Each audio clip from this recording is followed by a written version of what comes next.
Cada cultura possui suas próprias normas para o que é socialmente aceitável. Este programa contém imagens que podem ofender alguns espectadores. Aconselha-se prudência. Elas são conhecidas como plantas sagradas.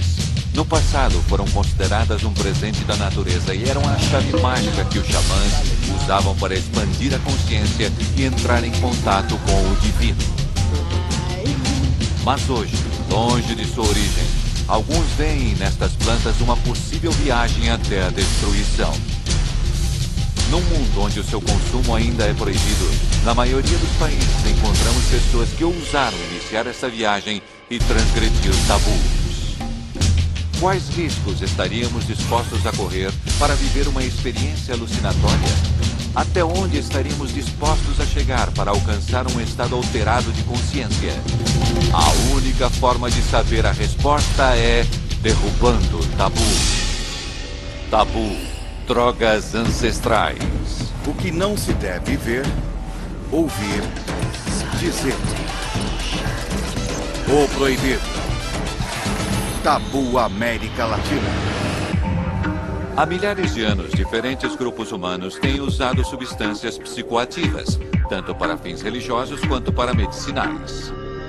Estas substâncias são capazes de inibir a dor, mudar o estado anímico ou alterar percepções da realidade.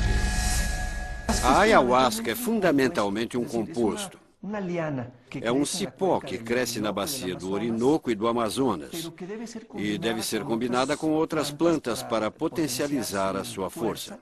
É um potente alucinógeno utilizado por algumas tribos desta região da América do Sul para iniciação, ter contato com os espíritos e para cumprir, digamos, com as funções próprias de um xamã.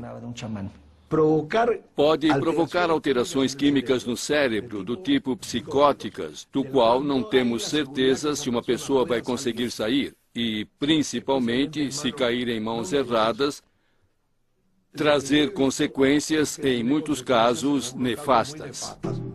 As cerimônias com plantas sagradas são rituais de cura, transformação e conhecimento que têm perdurado desde épocas remotas em diferentes culturas. Cada cultura possui suas próprias substâncias que alteram o estado anímico e os estados de consciência. Temos o haxixe do Oriente, os cogumelos mazatecos, o peyote, o ixol, a ayahuasca da América do Sul. Tudo isso nos parece estranho, não?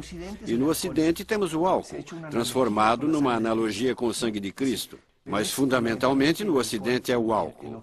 Portanto, qualquer outra substância que pertença a outras culturas nos é estranha. E numa atitude etnocentrista, que é um fenômeno universal, inerente a todas as culturas, rejeitamos tudo o que não conhecemos. Buenos Aires, Argentina. Num bairro residencial da cidade, poucas pessoas imaginariam encontrar uma exuberante horta de maconha no terraço desta família. É claro que eu sempre estarei na clandestinidade, porque supostamente eu estou fazendo algo que não está dentro da lei. Nem mesmo dentro da medicina. Até onde seríamos capazes de chegar para aliviar terríveis dores? Estaríamos dispostos em manter um jardim clandestino? A planta para mim é um remédio que me ajudou a continuar vivendo. Ela é parte da minha vida, parte importantíssima da minha vida. Devido a um problema de má formação de seu rim, Germán faz uso diário da cannabis medicinal como uma solução para suas terríveis dores. Eu tive uma vida normal até os 18 anos. Minha adolescência foi normal.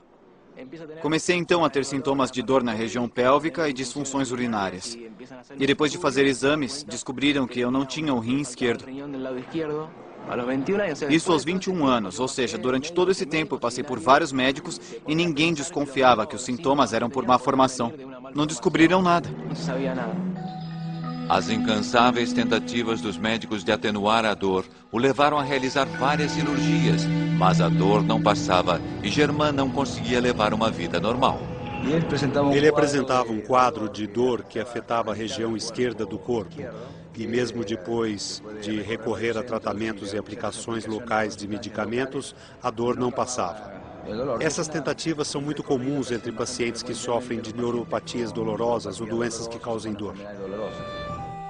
Atormentado por dores insuportáveis, a vida de Germain estava sobrecarregada de exames invasivos, analgésicos e, sobretudo, muita frustração. Nada parecia aliviar seu sofrimento. Mas foi apenas em 2006 que o seu médico receitou um medicamento inovador chamado Sesamet. Sem saber, o remédio seria a porta para o outro mundo, o mundo da cultura cannabis. A bula do medicamento que eu estava tomando naquele momento para controlar a dor dizia que era um canabioide e que tinha uma relação com o que pode ser extraído da planta cannabis. Estas drogas imitam a ação do THC, que é um canabioide, e atuam através de outras vias para controlar a dor. Foi quando Germain decidiu agir e começou a elaborar o seu próprio medicamento, maconha. A partir daquele momento, Germain passou a ter consciência que estaria entrando no âmago do tabu. Bem no dia que me receitaram o Sesamet, saí do hospital e tomei conhecimento do THC numa banca de jornais. Sebastian Bassalo é jornalista e cofundador da controversa revista de cultura canábica THC. Germain foi entrevistado por ele como exemplo do seu uso medicinal e desde então os dois mantêm relação muito próxima. A maconha não só alivia a dor.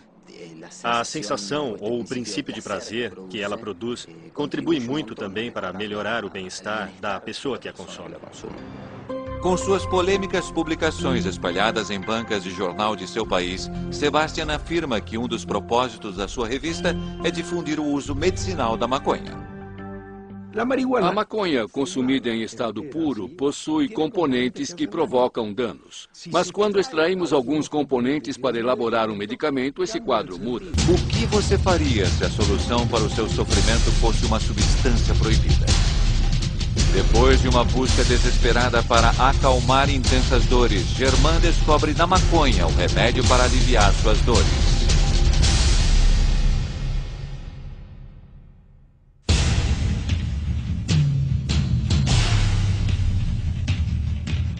Para os antigos xamãs, as plantas tinham um espírito e uma grande missão: ajudar. Mas aceitaríamos a ajuda dessas poderosas plantas, ainda que isso acarretasse perder o controle? As plantas sagradas trabalham de uma forma muito distinta, simples e primordial, concentrando o remédio onde deve atuar. No Ocidente, os remédios são bem conhecidos. Para a dor de cabeça, tomamos um analgésico, que é um remédio específico. Mas a medicina, como nós a entendemos, deve atuar no corpo, na mente e no espírito. Mas nem todos estão de acordo com o uso psicoterapêutico das drogas ancestrais. Tudo que esteja relacionado com a transferência de vícios é um jogo daqueles que querem continuar consumindo e procuram, então, um mal menor. Por exemplo, para a desintoxicação da cocaína, sugerem o uso da maconha, ou então substituí-la por tabaco. Não concordo com isso. Mas para Jerônimo, a ayahuasca é remédio e ousa garantir que seu uso não é para qualquer pessoa, já que a alteração da percepção que ela produz pode trazer experiências passadas e angustiantes. Eu não recomendo a ayahuasca a ninguém. Quando alguém me procura para beber a ayahuasca, eu faço uma entrevista para observar certos parâmetros que indiquem se a pessoa pode consumi-la ou não. Pode tomar ou não? Conhecedor desta poderosa droga, Jerônimo ousa afirmar que a planta se comunica com ele através de sonhos e visões. O que senti no meu interior foi como se um galho se quebrasse, como se fosse uma fratura exposta. Foi isso que eu senti no meu interior. Aqui dentro, alguma coisa em mim mudou. Germain visita a redação da revista, onde jornalistas e designers gráficos trocam informações sobre a discriminação enquanto fumam maconha livremente. Eles contrariam uma sociedade que ainda mostra uma grande resistência ao uso dessa substância pela sua frequente associação com o crime e o tráfico. É difícil encontrar um limite entre o uso medicinal e o recreativo. O que quero dizer é que no uso recreativo, o que prevalece é o prazer. Uma coisa terrível e negada continuamente pela sociedade. A negação da sociedade é clara. E, apesar de estar cada vez mais aberta, continua sendo um tabu. A negação do princípio do prazer. Buenos Aires, Argentina. Germán, longe de todos os olhares preconceituosos, parece ter conseguido ultrapassar os limites do convencional. Ele afirma ter o remédio que precisa a poucos metros do seu quarto. Mas para conseguir um melhor efeito e não prejudicar seus pulmões, Germán deve realizar a difícil tarefa de utilizar um vaporizador diariamente para absorver o componente THC e poder começar o seu dia sem sentir dores angustiantes. Eu não recorro à planta quando sinto dores agudas. O que eu faço é uma profilaxia, ou seja, evito que a dor ou a crise se torne maior. Embora hoje as dores de Germán sejam mais leves graças ao consumo de cannabis, o fantasma de viver na ilegalidade se faz presente a cada dia. Quando as plantas começam a florescer e a crescer, como se dissessem, estou aqui, num lugar como um terraço, onde não se pode camuflar muito, você sempre se sente perseguido. Vira paranoia.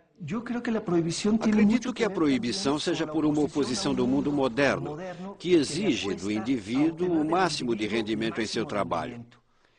E a maconha é uma planta que provoca um relaxamento, dá uma certa calma e faz com que o mundo seja visto de uma maneira mais despreocupada, mais leve.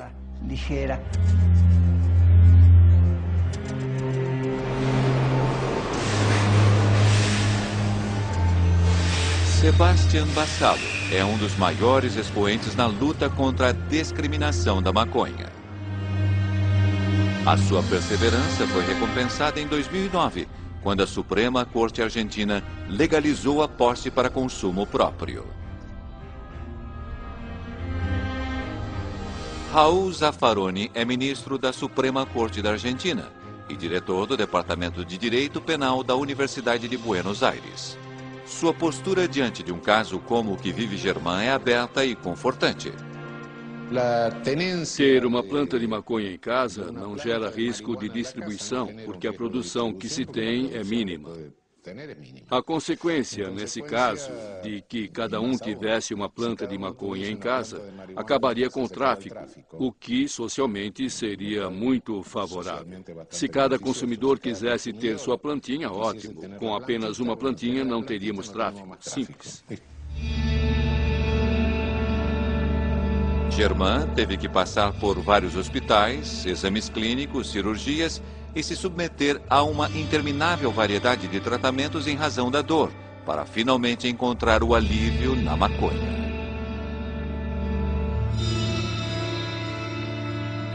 No caso de Germán, pelo que pude ver, estava claro que havia uma indicação médica.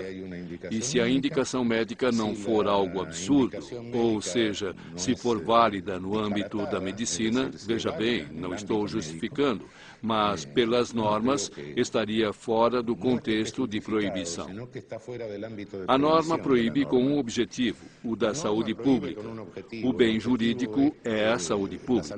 Portanto, quando há um critério médico para tratar a saúde de uma pessoa, e isso não afeta a saúde pública, nós não nos intrometemos, porque está fora da proibição. Para algumas pessoas, as experiências espirituais estão associadas a estados alterados de consciência, nas quais decidem correr riscos ao utilizar substâncias ilegais. Mas, em contraposição a esta postura, está a tradição dos antigos xamãs, que em suas experiências transpessoais afirmam poder estar diante de Deus. Mas uma coisa é certa, num mundo que prioriza a razão sobre a consciência, as plantas sagradas continuarão sendo a porta que leva a outra realidade, o tabu. Versão Marshmallow São Paulo.